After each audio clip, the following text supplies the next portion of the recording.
ঢাকা দক্ষিণ সিটি কর্পোরেশনের মেয়র হিসেবে এখনও শপথ নেননি বিএনপি নেতা ইশরাক হোসেন।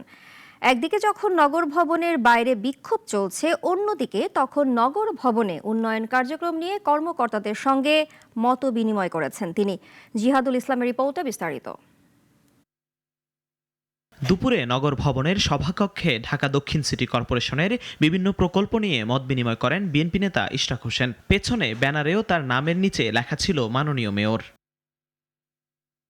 বৈঠকে উপস্থিত ছিলেন সিটি কর্পোরেশনের প্রধান নির্বাহী কর্মকর্তা, প্রকৌশলী ও উন্নয়ন পরিকল্পনায় যুক্ত কর্মকর্তারা। এদিকে নগর ভবনের সামনে শপথ পড়ানোর দাবিতে তখনও বিক্ষোভ করেন কর্মচারীরা।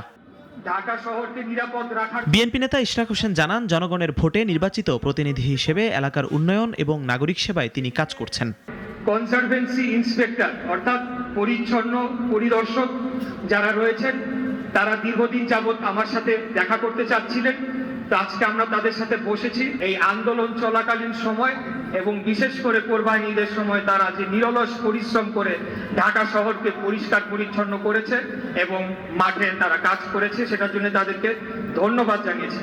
সকল পর্যায়ের কর্মকর্তা এবং কর্মচারীবৃন্দদের সাথে আমরা বৈঠক করব। নগর ভবনে শপথ ছাড়াই ইশরাক হোসেনের উপস্থিতি আলোচনার জন্ম দিয়েছে রাজনৈতিক পরিপ্রেক্ষিতে। উন্নয়ন কাজে জনগণের প্রতিনিধিত্বে সক্রিয় অংশগ্রহণ প্রশংসনীয় নাকি প্রথা ভাঙা, তা নিয়ে এখন শুরু হয়েছে নতুন বিতর্ক। শপথ ছাড়াই নগর ভবনের দায়িত্ব নিলেন বিএনপি নেতা ইশরাক হোসেন, তবে নির্দেশনা দিলেন আন্দোলন অব্যাহত রাখার। জিহাদুল ইসলাম, নাগরিক, ঢাকা।